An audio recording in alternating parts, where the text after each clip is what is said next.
নমস্কার বন্ধুরা, আজ আবার একটা ভিডিও নিয়ে হাজির এবং অতি অবশ্যই ইস্ট বেঙ্গলের খবরই দেবো। ট্রান্সফার নিউজ নিয়ে কথা হবে। ট্রান্সফার নিউজ মানে এই মুহূর্তে তো ইস্ট বেঙ্গলের আর কোনো খেলা নেই, বাকি রয়েছে শুধুমাত্র সুপার কাপ।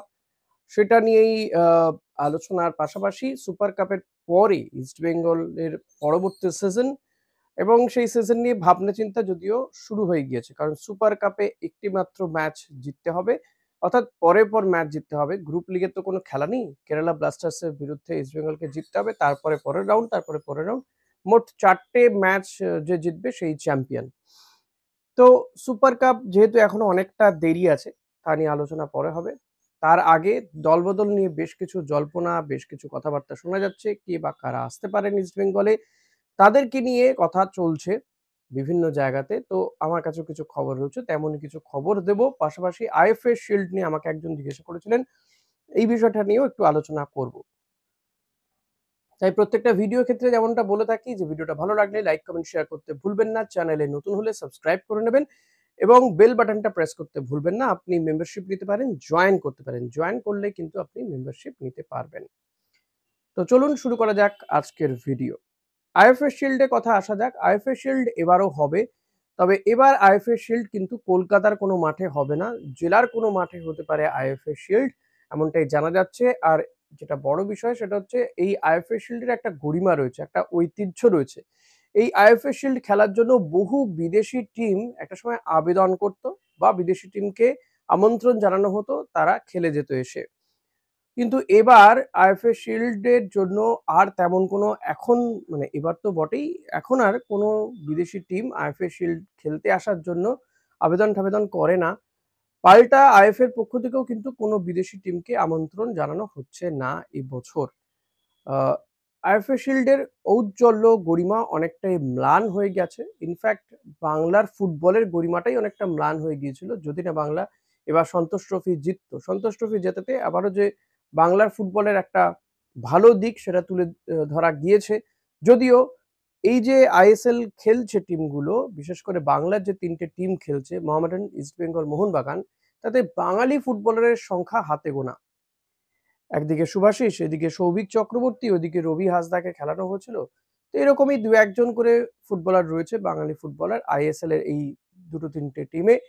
অন্যান্য কয়েকটা টিমেও হয়তো ওভারঅল আমি যদি খুব বেশি করে ধরি, ওভারঅল কিন্তু ১০ জনের কমই হবে। মানে আইএসএল এর যত টিম আছে তাতে যে কজন বাঙালি খেলছেন। তো আইএফএ শিল্ডেরও ততই বছর অবস্থা। এবারও কিন্তু আইএফএ শিল্ড অতটা গ্ল্যামার, অতটা উজ্জ্বলনীয় হচ্ছে না। আইএফএ শিল্ড হবেই জেলার কোনো প্রান্তে হবে, কোনো মাঠে হবে এবং কোনো বিদেশি টিমকে আমন্ত্রণ জানানো হচ্ছে না বলে জানা গিয়েছে। পাশাপাশি যেটা জানা যাচ্ছে যে আইএফএ শিল্ডে এই বড় টিমগুলোরও আ রিজার্ভ টিম নামানো হতে পারে। তেমন কোনো ফুটবলারকে নামানো হবে না। কারণ প্রত্যেকেই তাদের টিমের যারা গুরুত্বপূর্ণ প্লেয়ার তাদেরকে বাঁচিয়ে রাখতে চায়। সেই কারণে কিন্তু রিজার্ভ টিমকে নামানো হবে। আ তারাই খেলবেন আইএফএ শিল্ড। ফলত বোঝাই যাচ্ছে যে আইএফএ শিল্ড এবারও ওই নমো করে হবে। এবার আসা যাক ইস্ট বেঙ্গলের ট্রান্সফার নিউজ নিয়ে। আপনারা ইতিমধ্যেই জানেন যে হায়দ্রাবাদের যিনি কোচ ছিলেন, প্রাক্তন কোচ, তো তাকে আ নিয়ে আসা হচ্ছে। সিংটোকে ইস্ট বেঙ্গলের সঙ্গে জুড়ে দেয়া হচ্ছে। ইস্ট বেঙ্গলের যে কোচিং স্টাফ রয়েছে, সেই কোচিং স্টাফের সঙ্গে যুক্ত হবেন সিংটো এবং থাংবই সিংটোকে অস্কার কিন্তু চাইছেন কোচিং স্টাফ হিসেবে, সে কারণে তাকে যুক্ত করা হচ্ছে। এই থাংবই সিংটোর কাজই হবে যে ইয়ুথ ফুটবলারকে তুলে আনা। স্কাউটিং এ তার বড় অভিজ্ঞতা রয়েছে এবং তিনি বেশ কিছু ভালো ফুটবলারকে তুলে নিয়ে আসতে পেরেছেন। তার হাত দিয়ে উঠে এসেছে। তো সেই কারণেই কিন্তু থাংবই সিংটোকে আ নিয়ে আসা হয়েছে, যাতে এই ইয়ুথ ফুটবলারদেরকে খুঁজে নিয়ে আসা যায়। যে কাজটা বিনো জর্জও বেশ কিছু করেছেন। বিনো জর্জের হাত ধরেই কিন্তু আমরা পিভি বিষ্ণুকে পেয়েছি। তবে বিনো জর্জ যে চলে যাচ্ছেন এমনটা কিন্তু নয়। বিনো জর্জের সঙ্গে আরো ১ বছর চুক্তি রয়েছে। ইন বিটুইন বিনো জর্জের জন্য অফারও রয়েছে অন্যান্য বেশ কিছু ক্লাবে। বিশেষ করে কেরালা ব্লাস্টার্স এর পক্ষ থেকে অফার রয়েছে। এখন বিনো জর্জ তিনি যাবেন কি যাবেন না সেটা তার বিষয়।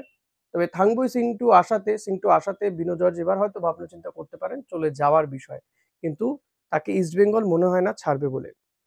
এবার আসা যাক ইস্টবেঙ্গলে বিদেশি কারা যাচ্ছেন, আপনাদেরকে জানিয়েছি যে এই বিদেশিগুলো যাওয়ার চান্সেস কিন্তু অনেক বেশি এবং তাদেরকে বিদায় জানাতেই হবে যদি পরের মরশুমে ইস্টবেঙ্গলকে ভালো ফলাফল করতে হয়। তবে হ্যাঁ, একটা এখানে প্রশ্নচিহ্ন রয়েছে আবারও, আইএসএল যদি পরের মরশুমে হয়, কারণ আইএসএল নিয়ে একটা ডামাডোল চলছে। আইএসএল হবে কি হবে না, কি ফরম্যাটে হবে, কারণ আইএসএল করতে গিয়ে প্রচুর টাকা ক্ষতি হয়েছে এফএসডিএল এর। সে কারণে এফএসডিএল এআইএফএফ কে একটা প্রস্তাব দিয়েছে। এখন এআইএফএফ সেই প্রস্তাব মানবে কি মানবে না তার উপর অনেক কিছু ডিপেন্ড করে আছে। তো তা বলে তো বাকি কিছু বন্ধ থাকবে না। ইস্টবেঙ্গলও সে কারণে কিন্তু কথাবার্তা শুরু করেছে বিভিন্ন বিদেশির সঙ্গে, যাদের সঙ্গে এই উইন্টার ট্রান্সফার উইন্ডোতেও কথা হয়েছিল এক প্রস্ত, সেই সমস্ত ফুটবলারদেরকেই ইস্টবেঙ্গল আবারও নক করছে আসার জন্য, যারা অস্কার ব্রুজোর, বিশেষ করে অস্কার ব্রুজোর যারা খুব কাছের, অস্কার ব্রুজো যাদেরকে নিয়ে কাজ করেছেন। কারণ অস্কার ব্রুজোকে আরো ১ বছরের এক্সটেনশন দেওয়া হয়েছে এবং অস্কার ব্রুজো তিনি শর্ত দিয়েছেন যে তার মতন করেই টিম তৈরি করতে হবে। টিম তৈরি করার ক্ষেত্রে তার মতামতকে গুরুত্ব দেওয়া হবে, গুরুত্ব দিতেই হবে, এবং এই যে কোচিং স্টাফ যারা রয়েছে, সাপোর্ট স্টাফ যারা রয়েছে, সেটাও কিন্তু অস্কারের নিজস্ব হবে। এতদিন পর্যন্ত অস্কার কার্লোস কুয়াদ্রাতের যে স্টাফ ছিল, কোচিং স্টাফ ছিল, তাদেরকে নিয়ে খেলাচ্ছিলেন। এমনকি টিমটাও কার্লোস কুয়াদ্রাতে গড়ে দেওয়া ছিল। এবার অস্কার চাইছেন তার মনের মতন করে টিম তৈরি করতে, যে কারণেই অস্কারের প্রাক্তন যারা ছাত্র ছিল তাদেরকে নক করা হচ্ছে, তাদের সঙ্গে কথাবার্তা শুরু হয়েছে। তারা কারা কারা? যেমন মিগুয়েল ফেরেরা। মিগুয়েল ফেরেরা একজন মাঝমাঠের ফুটবলার, বসুন্ধরা কিংসের হয়ে খেলেছেন। বসুন্ধরা কিংসের হয়ে তার দীর্ঘ ক্যারিয়ার, তিনি যথেষ্ট ভালো ফুটবলার, এবং তিনি যে ডিফেন্স চেরা পাস দেন সেটা কিন্তু অসম্ভব ভালো, যেটার গুণগ্রাহী অস্কার ব্রুজো, এবং অস্কার যদি কৃষ্ণ হন তো এই অর্জুন হচ্ছেন মিগুয়েল ফেরেরা, এমনটা বলা হতো। তো সেই মিগুয়েল ফেরেরা যদি আসে, এই ব্রাজিলিয়ান যদি আসে, তাহলে কিন্তু ইস্টবেঙ্গলের মাঝমাঠটা নিঃসন্দেহে ভালো হবে। এই মিগুয়েল ফেরেরার সঙ্গে কথাবার্তা চলছে বলে শোনা যাচ্ছে। পাশাপাশি রবসন রবিনো, যিনি কিনা এই উইন্টার ট্রান্সফার উইন্ডোতেও আসবে আসবে করেও শেষমেশ তিনি আসেননি। তার একটা ফিটনেস নিয়ে সমস্যা ছিল। সে কারণে তিনি ব্রাজিলের একটা ক্লাবে তিনি নাম লিখিয়েছেন। যদিও সেই ক্লাব থেকে তিনি তার দীর্ঘ চুক্তি হয়নি। ফলত তাকে সামার ট্রান্সফার উইন্ডোতে কিন্তু আনতেই পারে ইস্টবেঙ্গল। তার সঙ্গে কথাবার্তা চলছে। অর্থাৎ মিগুয়েল ফেরেরা, রবসন রবিনো। রবসন রবিনো যদি আসেন অতি অবশ্যই ক্লিটন সিলভার জায়গাতে আসবেন। কারণ ইস্টবেঙ্গল কাঁধে কাঁধে ছাড়বে সেটা আপনাদেরকে ইতিমধ্যেই জানিয়েছি। ক্লিটন সিলভা বের হচ্ছে হেক্টর ইউএসতে। হিজাজি এরা তো চলেই গিয়েছেন। আ প্লাস হচ্ছে উম রিচার্ড স্যালিস, এদের কিন্তু বিদায় একেবারে আসন্ন। থেকে যাবেন কারা? মেসি বাউলি থেকে যাবেন, দিয়ামান্টাকোস এবং সাউল ক্রেসপো, এরা থেকে যাচ্ছেন বলে জানা যাচ্ছে। কারণ দিয়ামান্টাকোস বা সাউল ক্রেসপোর সঙ্গে চুক্তি রয়েছে এখনো। ইস্টবেঙ্গল যদি এই চুক্তি ভঙ্গ করতে চায় তাহলে প্রচুর টাকা দিতে হবে, যেটা ইস্টবেঙ্গল দিতে চাইছে না। ইস্টবেঙ্গল বা ইমামি কর্তারা দিতে চাইছে না। সে কারণে দিয়ামান্টাকোসকে আরো একটা সিজন রেখে দেওয়া হচ্ছে। দেখা হবে আরেকটা সিজনও। মেসি বাউলি ইমপ্রেস করেছেন তিনি যথেষ্ট, সে কারণে মেসি বাউলিও থাকছেন। সেক্ষেত্রে মিগুয়েলকে টার্গেট করা হয়েছে, রবসন রবিনোকে টার্গেট করা হচ্ছে, এবং ভালো ডিফেন্সিভ প্লেয়ারকেও খোঁজা হচ্ছে, দুজন ডিফেন্ডারকেও খোঁজা হচ্ছে, দুজন ডিফেন্ডার বিদেশি। এরা এলে এর পাশাপাশি কিন্তু রবসন রবিনো নিয়ে বা মিগুয়েল ফেরেরা নিয়ে আপনাদেরকে আগেও অনেক কিছু জানিয়েছি। আরো যেমন যেমন জানতে পারবো জানাবো। রবসন রবিনোর সঙ্গে উইন্টার ট্রান্সফার উইন্ডোতে অনেক দূর কথাবার্তা এগিয়ে গিয়েছিল। আসার কনফার্ম ছিল, কিন্তু শেষমেশ একটা তো টাকার প্রবলেম, সেটাও মিটে গিয়েছিল অস্কার ব্রুজোর হস্তক্ষেপে। কিন্তু তার ফিটনেস নিয়ে একটা সমস্যা ছিল, যে কারণে কিন্তু তাকে আর নিয়ে আসা হয়নি শেষমেশ। রবসন ব্রাজিলের একটা ক্লাবে খেলছেন, এবং আমরা একটা ছবি দেখেওছি রবসনকে নেইমারের সঙ্গে। ইনফ্যাক্ট নেইমারও ব্রাজিলে ফিরে গিয়েছেন, স্যান্টোসের হয়ে খেলছেন নেইমার। তো তাদের একটা ম্যাচ ছিল, সেখানে কিন্তু রবসনকে নেইমারের সঙ্গেও দেখা গিয়েছে। তো রবসন এবং মিগুয়েল ফেরেরা এই দুজনের সঙ্গে কিন্তু ইস্টবেঙ্গলের কথাবার্তা চলছে। তবে ফাইনাল কিছু হয়নি। ফাইনাল কিছু হলে আগামীতে নিঃসন্দেহে আপনাদেরকে জানাবো। ভারতীয় বেশ কিছু ফুটবলারের সঙ্গেও কথাবার্তা হয়েছে, আপনাদেরকে আগেই জানিয়েছি। চার্চিল ব্রাদার্সের যে ক্যাপ্টেন, কিংবা নর্থ ইস্টের যিনি আ আলাদিন আজারাইয়ের যিনি সঙ্গী, তাদের সঙ্গেও কথাবার্তা হয়েছে। কিন্তু এই কথাবার্তাগুলো কিন্তু এখনো কথাবার্তার পর্যাতেই রয়েছে। কোনোটা ফাইনাল হয়নি।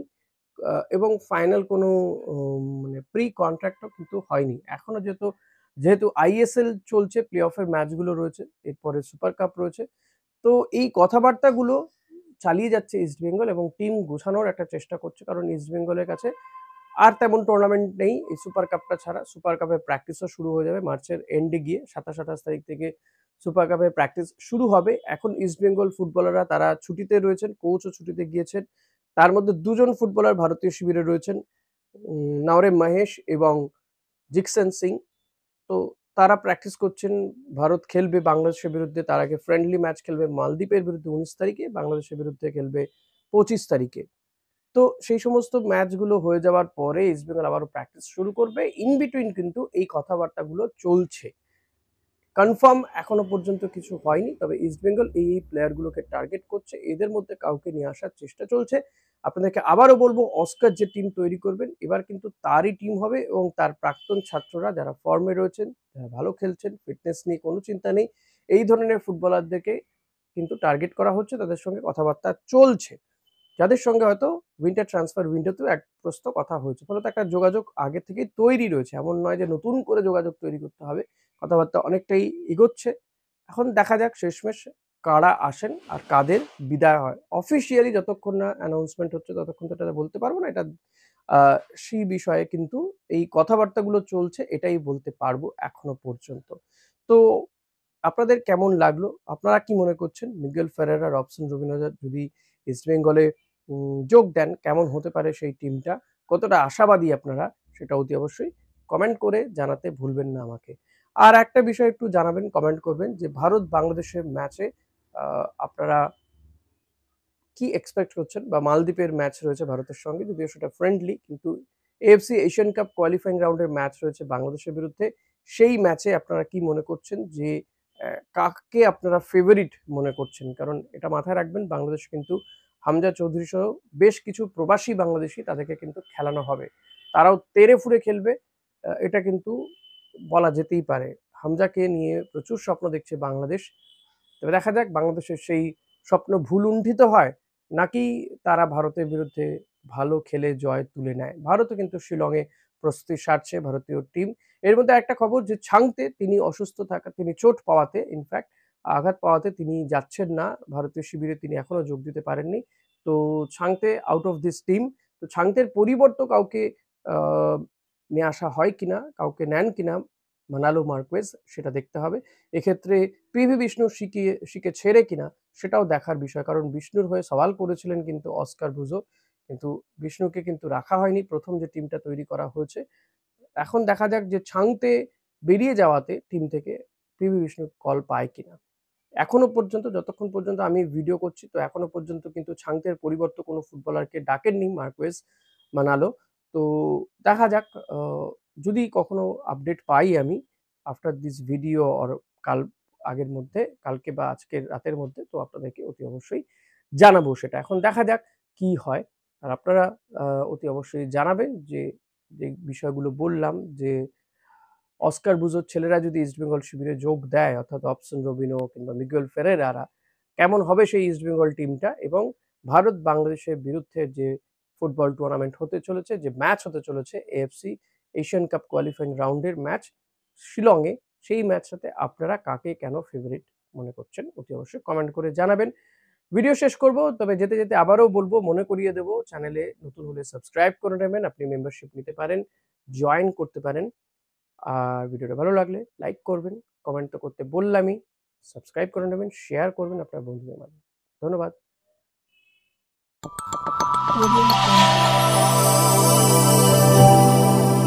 Audio Jungle.